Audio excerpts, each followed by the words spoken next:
Bonjour à tous, nouvelle vidéo YouTube, on va parler du dry scooping. Pour ceux qui ne connaissent pas, c'est tout simplement le fait de prendre directement son pré-workout dans la bouche, sans eau. Bah ouais, hein, vu comme ça, rien que de le dire, ça paraît déjà complètement con, et je vous confirme, ça l'est. Et ça n'empêche pas que sur les réseaux sociaux, on voit des tas et des tas de vidéos, des centaines, des milliers de personnes qui font ça. Pourtant, ça n'a que des inconvénients, à part si vous considérez que prendre des risques pour votre santé et pour réduire l'efficacité du pré-workout, c'est plus intéressant que simplement passer 10 secondes de votre temps à faire couler de l'eau dans votre shaker. Et pourtant, sur ces mêmes vidéos, plein d'influenceurs vont mettre en avant que le dry scooping, ça va améliorer les effets du pré-workout. Pourtant, il n'y a aucune preuve scientifique de ça. Allez, on fait le point. Et donc au sommaire, on verra en première partie le risque de fausse route. On verra le risque pour vos dents. On verra les autres effets de prendre le pré-workout sans eau. On verra les autres effets, notamment au niveau de la caféine et d'un apport peut-être trop massif en acide aminé. On verra les troubles digestifs. Et enfin, on verra bien sûr l'intérêt d'avoir de l'eau dans votre shaker. Et surtout, si cette vidéo vous plaît, vous le savez, je vous invite à liker, partager, commenter parce que c'est vous qui faites vivre la chaîne. Pensez aussi à vous abonner,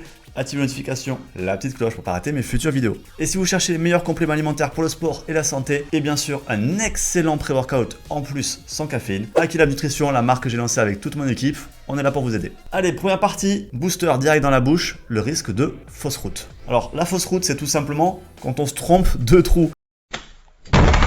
Comment ça, mon ref? C'est tout bête, mais oui, quand on prend une poudre directement dans la bouche, on a un risque de l'inhaler. Et donc, qu'une partie de cette poudre ne se retrouve pas dans le système digestif, mais dans le système respiratoire, dans les poumons. Et je pense que c'est déjà arrivé à tout le monde de jouer avec une cuillère à café de chocolat, ou parfois juste déjà en mangeant son tiramisu, d'aspirer en même temps la poudre de cacao. Et le cacao, c'est quelque chose de relativement safe, parce que tous les ingrédients que vous allez retrouver dans votre pré-workout, eux, ils vont être beaucoup plus agressifs pour vos poumons. Donc attention au risque d'inflammation pulmonaire. Deuxième point, un pré-workout non dilué, qui sera donc plus agressif pour vos dents. Et oui, le pré-workout de base, c'est quand même beaucoup d'acides aminés. Vous avez vu, dans acides aminés, il y a acide.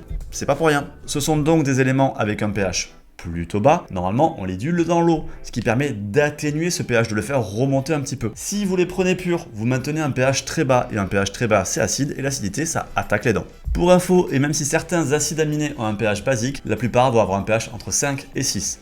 Pour rappel, le neutre c'est 7. Allez, troisième point, pas d'eau, donc un apport trop rapide en actif et en caféine. Alors normalement, le pré-workout, vous allez le boire en quelques minutes. Certains vont le gober d'un coup, mais franchement, si vous voulez mieux l'assimiler, mieux le digérer, ça sera quand même plus sympa, plus facile de le boire en 10, 15, 20 minutes. Et ces quelques minutes de battement, ils vont permettre un tout petit peu aussi d'étaler l'arrivée des actifs et de la caféine dans votre système digestif et dans votre corps. Et au niveau de la caféine notamment, ça peut permettre d'étaler un tout petit peu les effets, et notamment les effets indésirables. Ça fera un pic de caféine un tout petit peu plus lissé, et donc un peu moins de risque cardiaque par exemple. Et d'ailleurs, au printemps 2021, une influenceuse nommée Britney Portillo a fait un infarctus après un dry scooping. Bah ouais, ça paraît con, bah du coup ça l'est quoi. Quatrième point, troubles digestifs, maux d'estomac. Bah ouais, d'un point de vue digestion, crampes d'estomac, troubles digestifs, intolérance, plus le produit va être concentré et plus vous allez accentuer ces risques. Déjà que la plupart des pré-workouts sont difficiles à digérer parce qu'ils contiennent beaucoup d'actifs et sont puissants.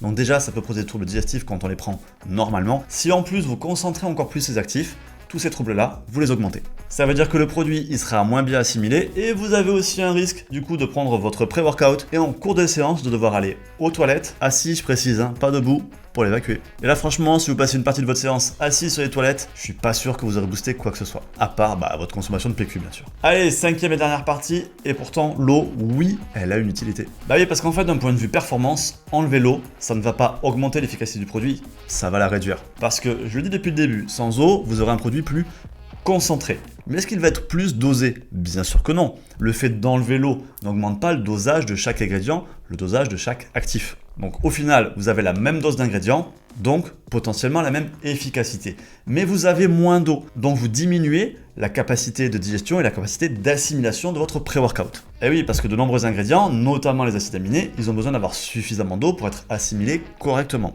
Donc en fait, sans eau, vous augmentez les risques et vous diminuez l'efficacité. D'autant plus que tous les pré-workouts, ils n'ont pas été conçus pour être pris sans eau. Ils ont été conçus et testés, que ce soit pour la composition ou pour le goût, pour être pris avec de l'eau. Et n'oubliez pas une chose, l'hydratation est un élément essentiel de la performance sportive. Donc enlever de l'hydratation avant la séance d'entraînement, c'est un non-sens total. Et pour rappel, 2% d'hydratation en moins, c'est déjà 10 à 20% de performance sportive en moins. C'est énorme. Donc franchement, ne vous privez pas d'un petit apport hydrique avant la séance, ça n'aura que des avantages.